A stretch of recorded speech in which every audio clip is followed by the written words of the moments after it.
Good morning all. ഞാൻ Ramakrishnan T B, SEBI registered research അനലിസ്റ്റാണ്.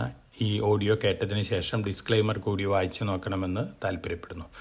ഇന്നും നമ്മൾ എക്സ്പെക്ട് ചെയ്യുന്നത് സ്ലൈറ്റ്ലി ബെറ്റർ ഓപ്പണിംഗ് ആണ്. ഏഷ്യൻ മാർക്കറ്റുകൾ, ചൈനീസ് മാർക്കറ്റുകൾ ഒഴികെ മറ്റെല്ലാ മാർക്കറ്റുകളും ബെറ്റർ ആയിട്ടാണ് ഇന്ന് ട്രേഡ് ചെയ്യുന്നത്. അമേരിക്കൻ മാർക്കറ്റുകൾ ഇന്നലെയും റാലി ചെയ്തിരുന്നു.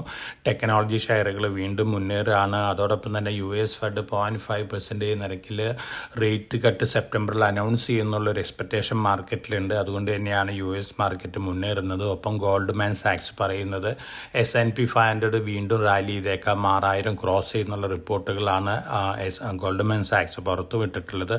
അതോടൊപ്പം തന്നെ യൂറോപ്യൻ മാർക്കറ്റുകളും ഇന്നലെ ബെറ്റർ ആയിട്ടാണ് ക്ലോസ് ചെയ്തിട്ടുള്ളത്. കമോഡിറ്റികൾ നോക്കുകയാണെങ്കിൽ ഗോൾഡ് ഇന്നലെ ബെറ്റർ ആയിട്ടാണ് ക്ലോസ് ചെയ്തിരുന്നത്. $2541.3 പെർ ഔൺസിനാണ് ഡിസംബർ ഫ്യൂച്ചേഴ്സ് ഇന്നലെ ക്ലോസ് ചെയ്തിട്ടുള്ളത്. ഇന്ന് മോർണിംഗിൽ ട്രേഡ് ചെയ്യുന്നത് $2539 പെർ ഔൺസിനാണ്.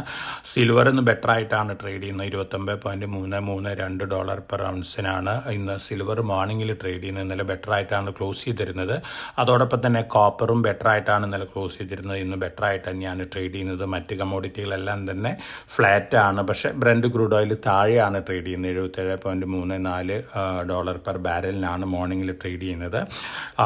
ഇസ്രായേലും ഹമാസും തമ്മിലൊരു സീസ് ഫയർ വന്നേക്കാം, അതുകൊണ്ട് തന്നെ ഡിമാൻഡ് കുറഞ്ഞേക്കാം എന്നുള്ള റിപ്പോർട്ടുകളൊക്കെ തന്നെയാണ്. അതുകൊണ്ടാണ് ബ്രന്റ് ക്രൂഡ് ഓയിൽ താഴെ വന്നിട്ടുള്ളത്. ഇനി നമ്മളെ സംബന്ധിച്ച് നോക്കുകയാണെങ്കിൽ ഡൊമസ്റ്റിക് ആയിട്ട് ധാരാളം ന്യൂസ് ഫ്ലോസ് ഉണ്ട്. എന്നിരുന്നാലും മാർക്കറ്റ് ഹയർ ലെവലിലൊരു പ്രോഫിറ്റ് ബുക്കിംഗ് കാണാം. നല്ല പ്രോഫിറ്റബിലിറ്റി ഉള്ള പൊസിഷൻസിലൊക്കെ പ്രോഫിറ്റ് ബുക്കിംഗ് കാണാനുള്ള ചാൻസസ് ഉണ്ട്. ഇൻഡസ്ഇൻഡ് ബാങ്കിന് RBI നോഡ് കിട്ടിയിട്ടുണ്ട്. Mutual fund AMC business setup ചെയ്യാനായിട്ടാണ്. സീക്വൻ സയൻറ്റിഫിക്കിന് പ്രീ ക്വാളിഫിക്കേഷൻ അപ്രൂവൽ കിട്ടിയിട്ടുണ്ട്. ആൽബൻഡസോൾ ആക്റ്റീവ് ഫാർമസ്യൂട്ടിക്കൽ ഇൻഗ്രീഡിയൻ്റ് ആണ്. വേൾഡ് ഹെൽത്ത് ഓർഗനൈസേഷനിൽ നിന്നാണ്. കഴിഞ്ഞ കുറച്ച് ദിവസങ്ങളായി മുന്നേറിക്കൊണ്ടിരിക്കുന്ന ഒരു സ്റ്റോക്കാണ് സീക്വൻ സയൻറ്റിഫിക്. ഈ ന്യൂസും പോസിറ്റീവ് തന്നെയാണ്. സരസ്വതി സാരി ഡെപ്പോ IPO 160 രൂപയ്ക്കാണ് ഇഷ്യൂ വന്നിരുന്നത്. ലിസ്റ്റിംഗ് ആണ്, പ്രീമിയത്തിൽ ലിസ്റ്റ് ചെയ്യുന്നുള്ളൊരു എക്സ്പെക്റ്റേഷനാണ്. അതോടൊപ്പം തന്നെ Sealmatics India limited, BSE limited company തന്നെയാണ്. ന്യൂക്ലിയർ പവർ റിയാക്ടേഴ്സിലൊക്കെ സീലൻറ്റും അതുപോലെ തന്നെ സീൽ സൊല്യൂഷൻസൊക്കെ സപ്ലൈ ചെയ്യുന്ന ഒരു കമ്പനിയാണ്. വളരെ പോസിറ്റീവ് ന്യൂസ് ഫ്ലോസ് ആണ് വന്നുകൊണ്ടിരിക്കുന്നത്. ഒപ്പം നമ്മൾ ബഡ്ജറ്റിൽ small modular reactors nuclear power ജനറേഷന് വേണ്ടി ആരംഭിക്കാനുള്ള പല അനൗൺസ്മെൻറ്റുകളും നടത്തിയിട്ടുണ്ട്. ഇതും ഈ കമ്പനിയെ സംബന്ധിച്ചൊരു പോസിറ്റീവ് ഇമ്പാക്റ്റ് ഉണ്ടാക്കാനുള്ള ചാൻസാണ് കാണുന്നത്. ലോങ് ടൈം പോയിന്റ് ഓഫ് വ്യൂവിൽ നല്ല രീതിയിൽ മുന്നേറാൻ ചാൻസസ് ഉള്ളൊരു കമ്പനിയാണ്. അതോടൊപ്പം തന്നെ ഇന്ന് NSE SMEയിൽ ഓപ്പൺ ആയിട്ടുള്ളൊരു ഇഷ്യൂ ഉണ്ട്. ബ്രേസ് പോർട്ട് ലോജിസ്റ്റിക്സ് ലിമിറ്റഡ് ആണ്. 76-80 രൂപയാണ് ഇതിൻ്റെ ഓഫർ പ്രൈസ് ബാൻഡ് വന്നിരിക്കുന്നത്. 80 രൂപയിലാണ് ഇഷ്യൂ നടത്താനായിട്ട് ചാൻസസ് കൂടുതൽ. വളരെ നല്ലൊരു ലോജിസ്റ്റിക്സ് കമ്പനിയാണ്. Air freight, warehousing facilities, special cargo handling ഒക്കെ സർവീസസ് ഒക്കെ ഓഫർ ചെയ്യുന്ന ഒരു കമ്പനിയാണ്.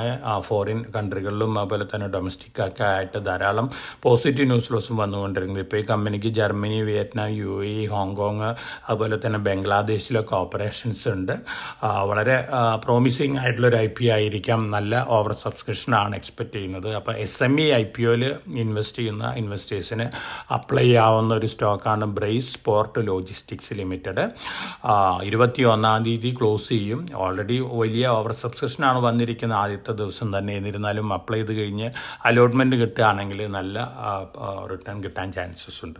അപ്പോൾ നമ്മളെല്ലാവരും എക്സ്പെക്ട് ചെയ്യുന്ന പോസിറ്റീവ് മൊമെൻ്റ് ആണ്. പ്രത്യേകിച്ച് മിഡ് ക്യാപ്, സ്മോൾ ക്യാപ് ഓഹരികളിലും അതുപോലെ തന്നെ Q1 റിസൾട്ടുകൾ, നല്ല റിസൾട്ടുകൾ കാഴ്ചവെച്ചിട്ടുള്ള കമ്പനികളിലൊക്കെ നല്ലൊരു പോസിറ്റീവ് റിയാക്ഷൻ കണ്ടേക്കാം. അതോടൊപ്പം തന്നെ ഹയർ ലെവലിൽ നമുക്ക് പ്രോഫിറ്റ് ബുക്കിങ്ങും എക്സ്പെക്ട് ചെയ്യാം. വളരെ കോഷ്യസ് ആയിട്ട് മാർക്കറ്റിൽ മൂവ് ചെയ്യുക.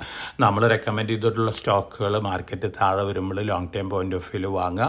നമ്മുടെ സ്റ്റോക്കുകൾ മാർക്കറ്റിനെ ഔട്ട് പെർഫോം ചെയ്തുകൊണ്ടിരിക്കുകയാണ്. നമ്മുടെ റെക്കമെൻഡേഷൻസ് എല്ലാം തന്നെ നിങ്ങൾക്ക് കഴിഞ്ഞ പോഡ്കാസ്റ്റുകളിലെ റെക്കമെൻഡേഷൻസ് നോക്കിക്കഴിഞ്ഞാൽ അത് കാണാൻ സാധിക്കും. അതുകൊണ്ട് തന്നെ വളരെ ഒപ്റ്റിമിസ്റ്റിക് ആയിരിക്കുക. മാർക്കറ്റിൽ വൊളാറ്റിലിറ്റി ഒക്കെ ഉണ്ടാവാം, അതുപോലെ തന്നെ ധാരാളം നെഗറ്റീവും പോസിറ്റീവുമായ ന്യൂസ് ഫ്ലോസ് ഒക്കെ ഉണ്ടാവാം. എന്നിരുന്നാലും പേഷ്യൻസ് കൈവിടാതിരിക്കുക. ഒപ്പം ഫണ്ടമെൻ്റലി സ്ട്രോങ് ആയിട്ടുള്ള സ്റ്റോക്കുകളിൽ, പ്രത്യേകിച്ച് മിഡ് ക്യാപ്പ്, സ്മോൾ ക്യാപ്പ് ഓഹരികളിൽ ഫണ്ടമെൻ്റലി സ്ട്രോങ് ആയിട്ടുള്ള ഓഹരികളിൽ നിക്ഷേപിക്കുക. ലാർജ് ക്യാപ്പ് ഓഫ് കോഴ്സ് മാർക്കറ്റിൻ്റെ റാലിക്ക് അനുസരിച്ചുള്ളൊരു പെർഫോമൻസ് കാഴ്ചവെക്കുന്ന സ്റ്റോക്കുകളാണ്. എന്നിരുന്നാലും ധാരാളം ലാർജ് ക്യാപ്പ് കമ്പനികളും നല്ല പ്രോമിസിങ് ആയിട്ടുള്ള ലെവലിൽ തന്നെയാണ് ഇപ്പോഴും ട്രേഡ് ചെയ്യുന്നത്. അപ്പോൾ വളരെ കോഷ്യസ് ആയിരിക്കുക. എല്ലാവർക്കും നല്ലൊരു ട്രേഡിൻ്റെ ആശംസിച്ചുകൊണ്ട് ഞാൻ പ്രീ മാർക്കറ്റ് കമൻറ്റോട് അവസാനിപ്പിക്കുകയാണ്. Thank you.